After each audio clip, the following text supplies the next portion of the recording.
They were soon joined by some of the gentlemen, and the very first of the early was Frank Churchill. In he walked, the first and the handsomest, and, after paying his compliments en passant to Miss Bates and her niece, made his way directly to the opposite side of the circle, where sat Miss Woodhouse. Until he could find a seat by her, would not sit at all. Today, I just got to give a little shout out here to a very intelligent YouTube listener, the K-Man7, left a comment on the Princess of Mars. We've got the full audiobook there up on YouTube if you want to check it out. He said, I'm assuming he, fantastic reading. It's criminal that this channel doesn't have more views and subscribers. And the K-Man7, I could not agree more. So thank you so much for the comment there. Thank you for spreading the word about Anotherworld audiobooks. Hey, if you're listening and you're enjoying it, that means that you probably have some friends or family or enemies that would enjoy the podcast too, and that's how we grow. That's the only way that this podcast grows, is if you guys spread the word. So if you can do that, it means the world to me. So thanks so much for listening, and yeah, let's get into it. Without further ado, I give you the next chapter of Emma. Oh, and this is a long one. Enjoy. Chapter 8. Frank Churchill came back again, and if he kept his father's dinner waiting, it was not known at Hartfield, for Mrs. Weston was too anxious for his being a favourite with Mr. Woodhouse to betray any imperfection which could be concealed. He came back, had his hair cut, and laughed at himself with a very good grace, but without seeming really at all ashamed of what he had done. He had no reason to wish his hair longer, to conceal any confusion of face, no reason to wish the money unspent to improve his spirits. He was quite as undaunted and as lively as ever, and, after seeing him, Emma thus moralized to herself, "I do not know whether it ought to be so, but certainly silly things do cease to be silly if they are done by sensible people in an impudent way. Wickedness is always wickedness, but folly is not always folly. It depends upon the character of those who handle it. Mr. Knightley, he is not a trifling, silly young man. If he were, he would have done this differently. He would either have gloried in the achievement or been ashamed of it. There would have been either the ostentation of a coxcomb or the evasion of a mind too weak to defend its own vanities. No, I am perfectly sure that he is not trifling or silly." With Tuesday came the agreeable prospect of seeing him again, and for a longer time than hitherto, of judging of his general manners, and by inference, of the meaning of his manners towards herself, of guessing how soon it might be necessary for her to throw coldness into her air, and of fancying what the observation of all those might be who were now seeing them together for the first time. She meant to be very happy, in spite of the scene being laid at Mr. Cole's, and without being able to forget that among the failings of Mr. Elton, even in the days of his favour, none had disturbed her more than his propensity to dine with Mr. Cole. Her father's comfort was amply secured, Mrs. Bates as well as Mrs. Goddard being able to come, and her last pleasing duty before she left the house was to pay her respects to them as they sat together at dinner. And while her father was fondly noticing the beauty of her dress, to make the two ladies all the amends in her power, by helping them to large slices of cake and full glasses of wine, for whatever unwilling self-denial his care of their constitution might have obliged them to practice during the meal. She had provided a plentiful dinner for them. She wished she could know that they had been allowed to eat it. She followed another carriage to Mr. Cole's door, and was pleased to see that it was Mr. Knightley's, for Mr. Knightley, keeping no horses, having little spare money and a great deal of health, activity, and independence, was too apt, in Emma's opinion, to get about as he could, and not use his carriage so often as became the owner of Donwell Abbey. She had an opportunity now of speaking her approbation while warm from her heart, for he stopped to hand her out. "This is coming as you should do," said she. "Like a gentleman. I am quite glad to see you." He thanked her, observing, "How lucky that we should arrive at the same moment, for if we had met first in the drawing-room, I doubt whether you would have discerned me to be more of a gentleman than usual. You might not have distinguished how I came by my look or manner." "Yes, I should, I am sure I should. There is always a look of consciousness or bustle when people come in a way which they know to be beneath them. You think you carry it off very well, I dare say, but with you it is a sort of bravado, an air of affected unconcern. I always observe it whenever I meet you under those circumstances. Now you have nothing to try for. You are not afraid of being supposed ashamed. You are not striving to look taller than anybody else. Now I shall be very happy to walk into the same room with you." "Nonsensical girl," was his reply, but not at all in anger. Emma had as much reason to be satisfied with the rest of the party as with Mr. Knightley. She was received with a cordial respect which could not but please, and given all the consequence she could wish for. When the Westons arrived, the kindest looks of love, the strongest of admiration were for her, from both husband and wife. The son approached her with a cheerful eagerness which marked her as his peculiar object, and at dinner she found him seated by her, and, as she firmly believed, not without some dexterity on his side. The party was rather large, as it included one other family, a proper, unobjectionable country family, whom the Coles had the advantage of naming among their acquaintance, and the male part of Mr. Cox's family, the lawyer of Highbury. The less worthy females were to come in the evening, with Miss Bates, Miss Fairfax, and Miss Smith.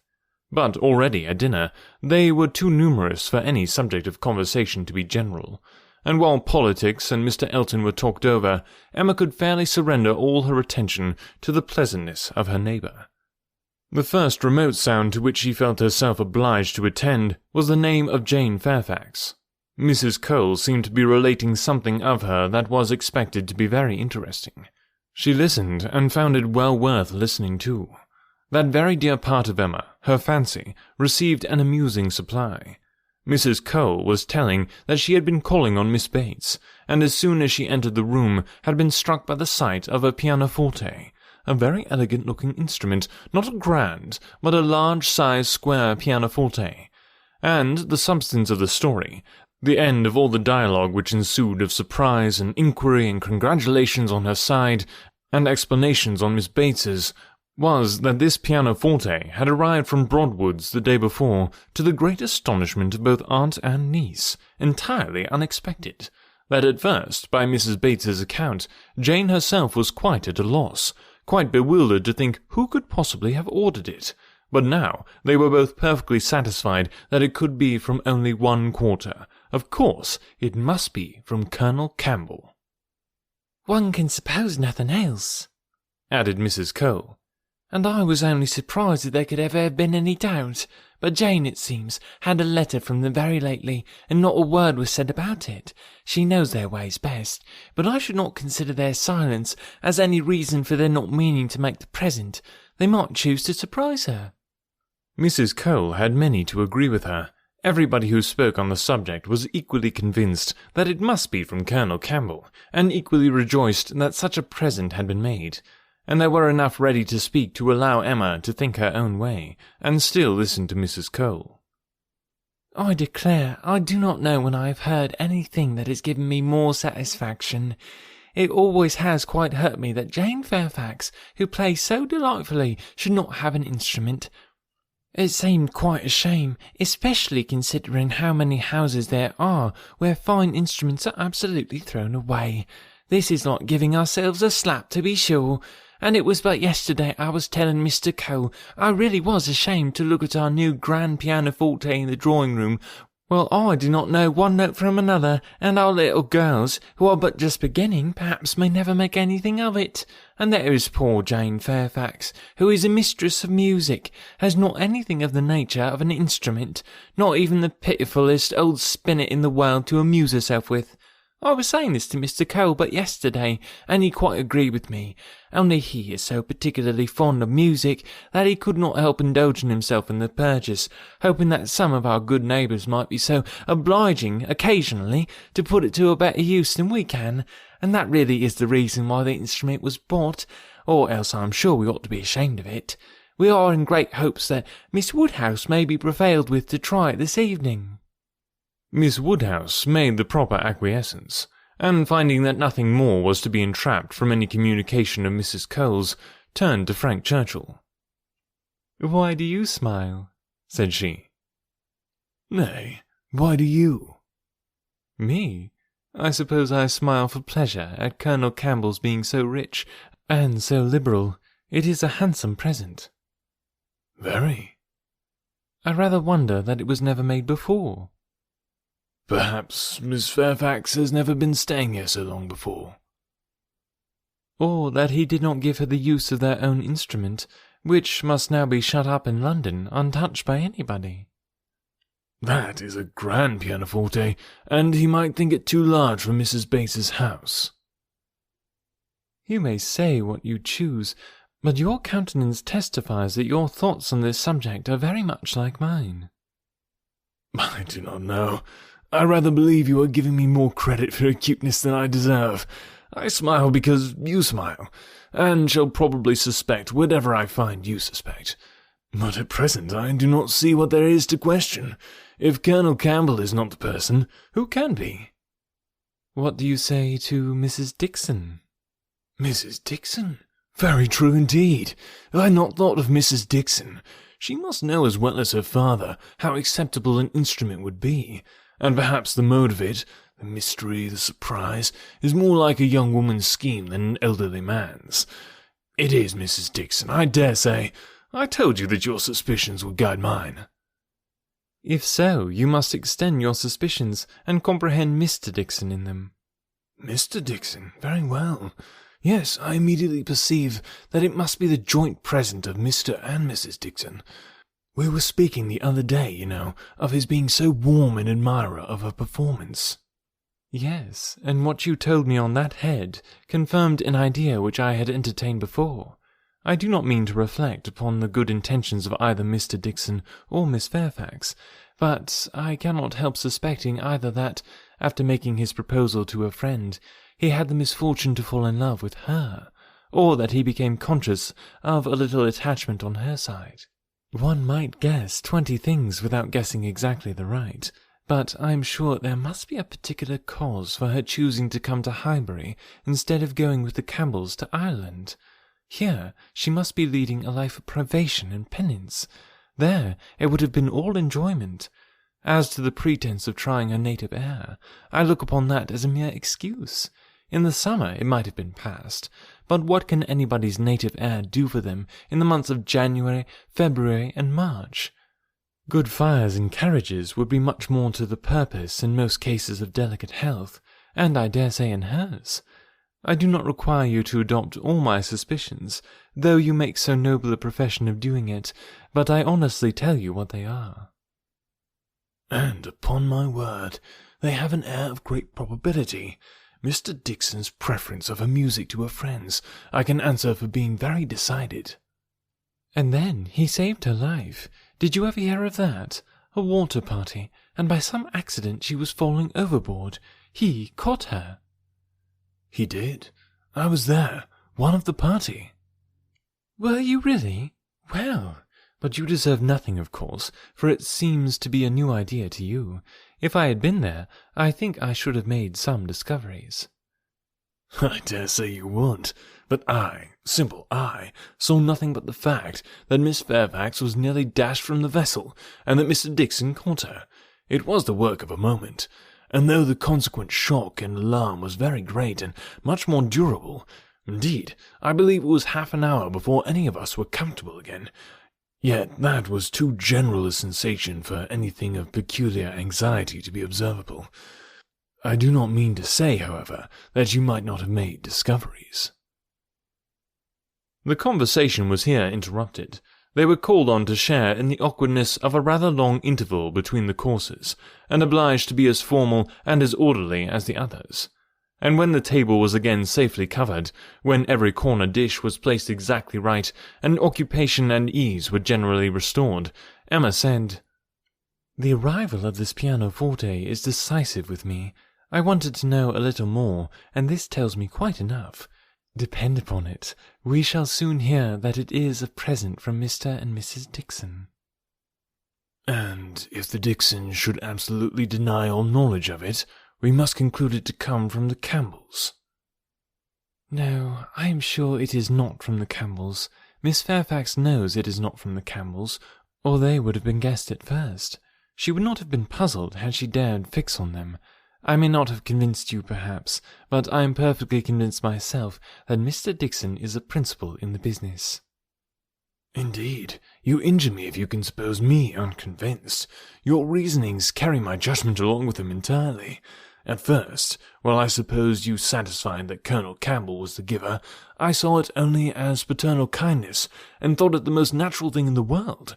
But when you mentioned Mrs. Dixon, I felt how much more probable that it should be the tribute of a warm female friendship, and now I see it in no other light than as an offering of love." There was no occasion to press the matter farther. The conviction seemed real. He looked as if he felt it. She said no more. Other subjects took their turn, and the rest of the dinner passed away. The dessert succeeded, the children came in, and were talked to and admired amid the usual rate of conversation. A few clever things said, a few downright silly, but by much the larger proportion neither the one nor the other. Nothing worse than everyday remarks, dull repetitions, old news, and heavy jokes. The ladies had not been long in the drawing-room before the other ladies, in their different divisions, arrived. Emma watched the entree of her own particular little friend, and if she could not exult in her dignity and grace, she could not only love the blooming sweetness and the artless manner, but could most heartily rejoice in that light, cheerful, unsentimental disposition which allowed her so many alleviations of pleasure in the midst of the pangs of disappointed affection. There she sat, and who would have guessed how many tears she had been lately shedding? To be in company, nicely dressed herself, and seeing others nicely dressed, to sit and smile and look pretty, and say nothing, was enough for the happiness of the present hour.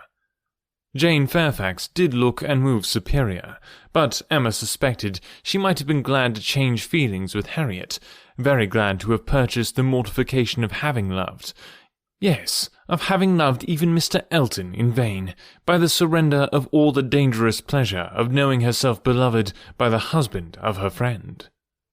In so large a party, it was not necessary that Emma should approach her.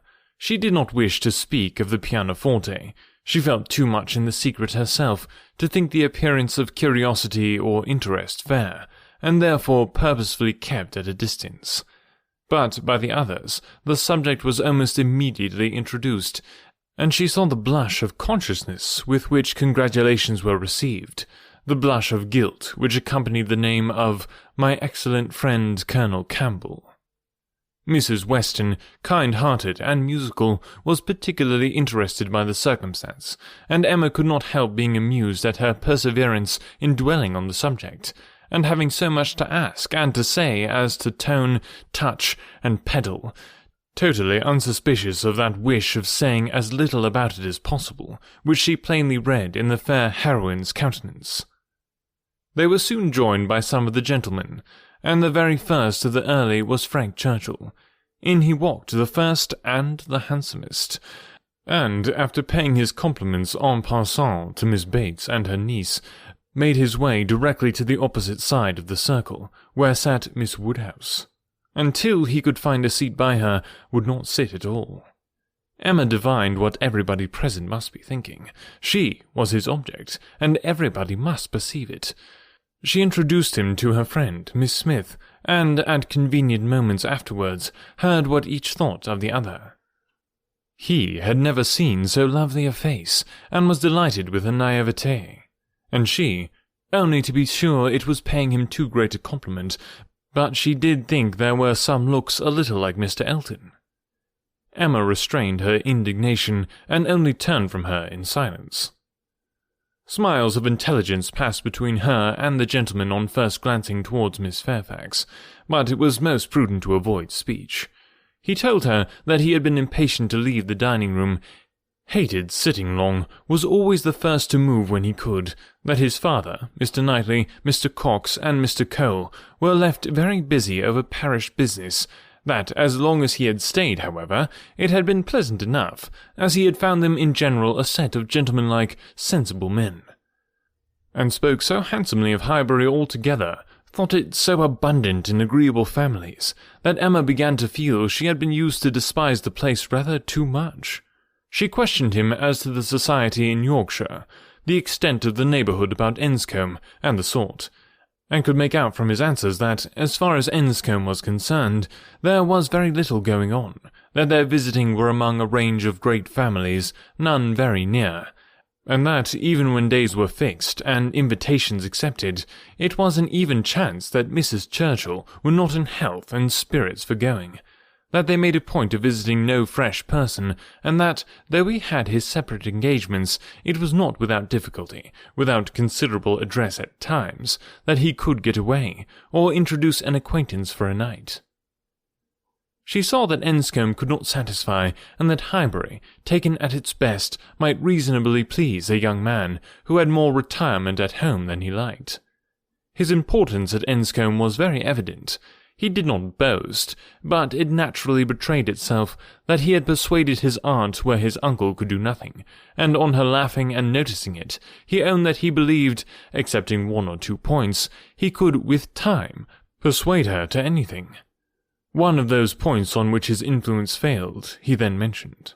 He had wanted very much to go abroad, had been very eager indeed to be allowed to travel, but she would not hear of it. This had happened the year before. Now, he said, he was beginning to have no longer the same wish. The unpersuadable point, which he did not mention, Emma guessed to be good behaviour to his father. "I've made a most wretched discovery," said he after a short pause. "I have been here a week tomorrow, half my time. I never knew days fly so fast. A week tomorrow, and I have hardly begun to enjoy myself, but just got acquainted with Mrs. Weston and others. I hate the recollection." "Perhaps you may now begin to regret that you spent 1 whole day out of so few in having your hair cut." "No," said he, smiling. "That is no subject of regret at all. I have no pleasure in seeing my friends, unless I can believe myself fit to be seen." The rest of the gentlemen being now in the room, Emma found herself obliged to turn from him for a few minutes and listen to Mr. Cole. When Mr. Cole had moved away, and her attention could be restored as before, she saw Frank Churchill looking intently across the room at Miss Fairfax, who was sitting exactly opposite. "What is the matter?" said she. He started. "Thank you for rousing me," he replied. "I believe I have been very rude, but really Miss Fairfax has done her hair in so odd a way, so very odd a way, that I cannot keep my eyes from her. I never saw anything so outré. Those curls! This must be a fancy of her own. I see nobody else looking like her. I must go and ask her whether it is an Irish fashion. Shall I? Yes, I will. I declare I will, and you shall see how she takes it, whether she colours." He was gone immediately, and Emma soon saw him standing before Miss Fairfax, and talking to her. But as to its effect on the young lady, as he had improvidently placed himself exactly between them, exactly in front of Miss Fairfax, she could absolutely distinguish nothing. Before he could return to his chair, it was taken by Mrs. Weston. "This is the luxury of a large party," said she. "One can get near everybody and say everything. My dear Emma, I am longing to talk to you. I have been making discoveries and forming plans just like yourself, and I must tell them while the idea is fresh. Do you know how Miss Bates and her niece came here?" "How? They were invited, were not they?" "Oh, yes, but how they were conveyed hither, the manner of their coming." "They walked, I conclude. How else could they come?" "Very true. Well, a little while ago it occurred to me how very sad it would have been to have Jane Fairfax walking home again, late at night, and cold as the nights are now. And, as I looked at her, though I never saw her appear to more advantage, it struck me that she was heated, and would therefore be particularly liable to take cold. Poor girl! I could not bear the idea of it. So, as soon as Mr. Weston came into the room, and I could get at him, I spoke to him about the carriage. You may guess how readily he came into my wishes, and having his approbation, I made my way directly to Miss Bates, to assure her that the carriage would be at her service before it took us home, for I thought it would be making her comfortable at once. Good soul, she was as grateful as possible, you may be sure. Nobody was ever so fortunate as herself. But with many, many thanks, there was no occasion to trouble us, for Mr. Knightley's carriage had brought, and was to take them home again. I was quite surprised. Such a very kind attention, and so thoughtful an attention, the sort of thing that so few men would think of. And, in short, from knowing his usual ways, I am very much inclined to think that it was for their accommodation the carriage was used at all. I do suspect he would not have had a pair of horses for himself, and that it was only an excuse for assisting them. Very likely, said Emma. Nothing more likely. I know no man more likely than Mr. Knightley to do the sort of thing, to do anything really good-natured, useful, considerate, or benevolent. He is not a gallant man, but he is a very humane one, and this, considering Jane Fairfax's ill health, would appear a case of humanity to him. And for an act of unostentatious kindness, there is nobody whom I would fix on more than on Mr. Knightley. I know he had horses today, for we arrived together, and I laughed at him about it, but he said not a word that could betray. Well, said Mrs. Weston, smiling, you give him credit for more simple, disinterested benevolence in this instance than I do, for while Miss Bates was speaking, a suspicion darted into my head, and I have never been able to get it out again. The more I think of it, the more probable it appears. In short, I have made a match between Mr. Knightley and Jane Fairfax. See the consequence of keeping you company. What do you say to it? Mr. Knightley and Jane Fairfax! Exclaimed Emma. Dear Mrs. Weston, how could you think of such a thing? Mr. Knightley must not marry. You would not have little Henry cut out from Donwell. Oh, no, no, Henry must have Donwell.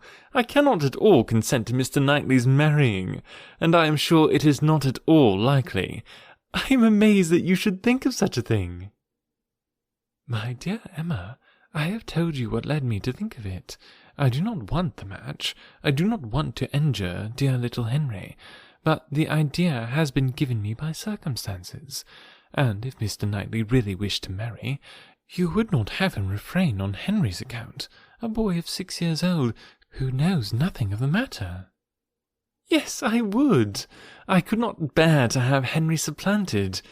Mr. Knightley marry? No, I have never had such an idea, and I cannot adopt it now. And Jane Fairfax, too, of all women.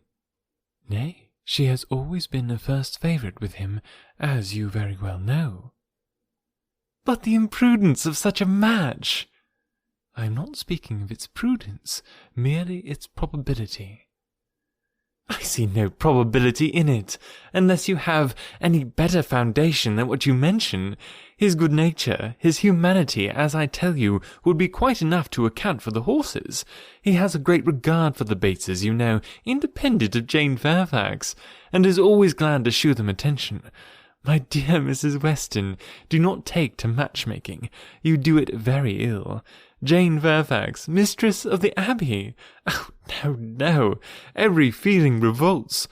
For his own sake, I would not have him do so mad a thing. Imprudent, if you please, but not mad, excepting inequality of fortune, and perhaps a little disparity of age. I can see nothing unsuitable. But Mr. Knightley does not want to marry. I am sure he has not the least idea of it. Do not put it into his head. Why should he marry?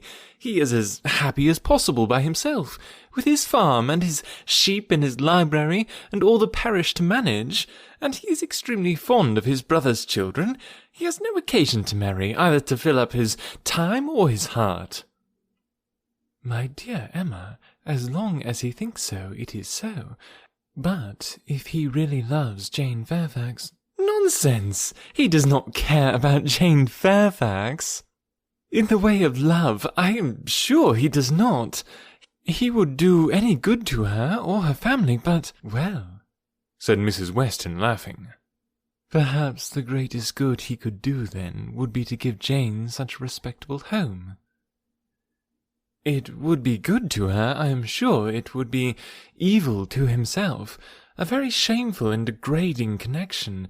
How would he bear to have Miss Bates belonging to him? To have her haunting the Abbey, and thanking him all day long for his great kindness in marrying Jane. So very kind and obliging, but he always had been such a very kind neighbour. And then fly off, through half a sentence, to a mother's old petticoat. Not that it was such a very old petticoat either, for still it would last a great while, and indeed she must thankfully say that their petticoats were all very strong. For shame, Emma, do not mimic her. You divert me against your conscience, and upon my word, I do not think Mr. Knightley would be much disturbed by Miss Bates. Little things do not irritate him. She might talk on, and if he wanted to say anything himself, he would only talk louder and drown her voice. But the question is not whether it would be a bad connection for him, but whether he wishes it, and I think he does. I have heard him speak, and so must you, so very highly of Jane Fairfax. The interest he takes in her, his anxiety about her health, his concern that she should have no happier prospect. I have heard him express himself so warmly on these points. Such an admirer of her performance on the pianoforte, and of her voice. I have heard him say that he could listen to her for ever. Oh, and I had almost forgotten one idea that occurred to me. This pianoforte that has been sent here by somebody, though we have all been so well satisfied to consider it a present from the Campbells, may it not be from Mr. Knightley? I cannot help suspecting him. I think he is just the person to do it, even without being in love. Then it can be no argument to prove that he is in love. But I do not think it is at all a likely thing for him to do. Mr. Knightley does nothing mysteriously. And I have heard him lamenting over her having no instrument repeatedly. Oftener than I should suppose such a circumstance would, in the common course of things, occur to him. Very well, and if he had intended to give her one, he would have told her so. There might be scruples of delicacy, my dear Emma. I have a very strong notion that it comes from him. I am sure he was particularly silent when Mrs. Cole told us of it at dinner. You take up an idea, Mrs. Weston, and run away with it, as you have many a time reproached me with doing. I see no sign of attachment. I believe nothing of the pianoforte, and proof only shall convince me that Mr. Knightley has any thought of marrying Jane Fairfax. They combated the point some time longer in the same way, Emma rather gaining ground over the mind of her friend, for Mrs. Weston was the most used of the two to yield, till a little bustle in the room showed them that tea was over, and the instrument in preparation. And at the same moment Mr. Cole approaching to entreat Miss Woodhouse would do them the honour of trying it. Frank Churchill, of whom, in the eagerness of her conversation with Mrs. Weston, she had been seeing nothing, except that he had found a seat by Miss Fairfax, followed Mr. Cole to add his very pressing entreaties, and as, in every respect, it suited Emma best to lead, she gave a very proper compliance. She knew the limitations of her own powers too well to attempt more than she could perform with credit. She wanted neither taste nor spirit in the little things which are generally acceptable, and could accompany her own voice well. One accompaniment to her song took her agreeably by surprise, a second slightly but correctly taken by Frank Churchill. Her pardon was duly begged at the close of the song, and everything usual followed. He was accused of having a delightful voice, and a perfect knowledge of music, which was properly denied, and that he knew nothing of the matter, and had no voice at all roundly asserted. They sang together once more, and Emma would then resign her place to Miss Fairfax, whose performance, both vocal and instrumental, she never could attempt to conceal from herself, was infinitely superior to her own. With mixed feelings, she seated herself at a little distance from the numbers round the instrument, to listen. Frank Churchill sang again. They had sung together once or twice, it appeared, at Weymouth, but the sight of Mr. Knightley among the most attentive soon drew away half Emma's mind, and she fell into a train of thinking on the subject of Mrs. Weston's suspicions, to which the sweet sounds of the united voices gave only momentary interruptions. Her objections to Mr. Knightley's marrying did not in the least subside. She could see nothing but evil in it. It would be a great disappointment to Mr. John Knightley, consequently to Isabella. A real injury to the children, a most mortifying change, and material loss to them all. A very great deduction from her father's daily comfort, and as to herself, she could not at all endure the idea of Jane Fairfax at Donwell Abbey. A Mrs. Knightley for them all to give way to. No, Mr. Knightley must never marry. Little Henry must remain the heir of Donwell. Presently, Mr. Knightley looked back, and came and sat down by her. They talked at first only of the performance. His admiration was certainly very warm, yet she thought, but for Mrs. Weston, it would not have struck her. As a sort of touchstone, however, she began to speak of his kindness in conveying the aunt and niece, and though his answer was in the spirit of cutting the matter short, she believed it to indicate only his disinclination to dwell on any kindness of his own. "I often feel concern," said she, "that I dare not make our carriage more useful on such occasions.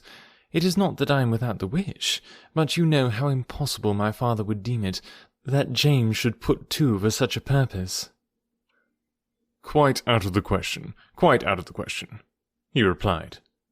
"But you must often wish it, I am sure." And he smiled with such seeming pleasure at the conviction that she must proceed another step.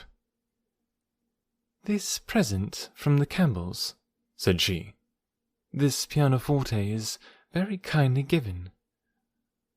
"Yes," he replied, and without the smallest apparent embarrassment. "But they would have done better had they given her notice of it. Surprises are foolish things. The pleasure is not enhanced, and the inconvenience is often considerable. I should have expected better judgment in Colonel Campbell." From that moment, Emma could have taken her oath that Mr. Knightley had had no concern in giving the instrument, but whether he were entirely free from peculiar attachment, whether there were no actual preference, remained a little longer doubtful. Towards the end of Jane's second song, her voice grew thick. "That will do," said he when it was finished, thinking aloud. "You have sung quite enough for one evening. Now be quiet." Another song, however, was soon begged for. One more. They would not fatigue Miss Fairfax on any account, and would only ask for one more. And Frank Churchill was heard to say, "I think you could manage this without effort. The first part is so very trifling. The strength of the song falls on the second." Mr. Knightley grew angry. "That fellow," said he indignantly, "thinks of nothing but showing off his own voice. This must not be." And touching Miss Bates, who at that moment passed near, "Miss Bates, are you mad to let your niece sing herself hoarse in this manner? Go and interfere. They have no mercy on her." Miss Bates, in her real anxiety for Jane, could hardly stay even to be grateful, before she stepped forward and put an end to all farther singing. Here ceased the concert part of the evening, for Miss Woodhouse and Miss Fairfax were the only young lady performers. But soon, within 5 minutes, the proposal of dancing, originating nobody exactly knew where, was so effectually promoted by Mr. and Mrs. Cole that everything was rapidly clearing away to give proper space. Mrs. Weston, capital in her country dances, was seated and beginning an irresistible waltz, and Frank Churchill, coming up with most becoming gallantry to Emma, had secured her hand and led her up to the top. While waiting till the other young people could pair themselves off, Emma found time, in spite of the compliments she was receiving on her voice and her taste, to look about and see what became of Mr. Knightley. This would be the trial. He was no dancer in general. If he were to be very alert in engaging Jane Fairfax now, it might augur something. There was no immediate appearance. No, he was talking to Mrs. Cole. He was looking on unconcerned. Jane was asked by somebody else, and he was still talking to Mrs. Cole. Emma had no longer an alarm for Henry. His interest was yet safe, and she led off the dance with genuine spirit and enjoyment. Not more than 5 couples could be mustered, but the rarity and suddenness of it made it very delightful, and she found herself well matched in a partner. They were a couple worth looking at. 2 dances, unfortunately, were all that could be allowed. It was growing late, and Miss Bates became anxious to get home on her mother's account. After some attempts, therefore, to be permitted to begin again, they were obliged to thank Mrs. Weston, look sorrowful, and have done. "Perhaps it is well," said Frank Churchill, as he attended Emma to her carriage. "I must have asked Miss Fairfax, and her languid dancing would not have agreed with me after yours." As always, gotta say a huge thank you to the amazing sponsors of the podcast. Thank you to our patrons. Thank you so much to Mike, Corky, and to Renee for supporting the podcast. You guys are amazing. If you want to become a patron, go to anotherworldaudiobooks.com and you can check it out. We got some awesome perks, especially for the higher tiers there of becoming a patron.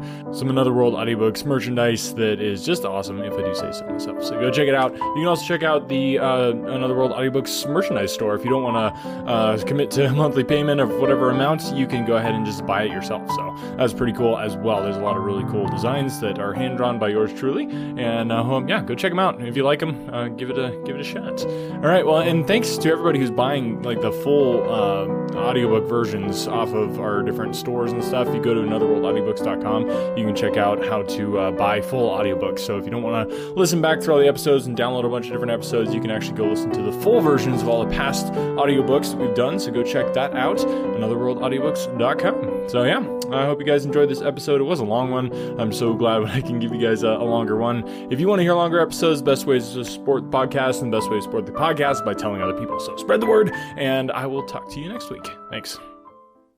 This episode is brought to you by Indeed. Is hiring a challenge? Yes, but you love a good challenge, especially with a great hiring partner like Indeed. Indeed helps you attract, interview, and hire all in one place. With powerful tools like Instant Match, employers can find quality candidates the moment they sponsor a job. Start hiring now with a $75 sponsored job credit to upgrade your job post at Indeed.com/auto. Terms and conditions apply. Need to hire? You need Indeed.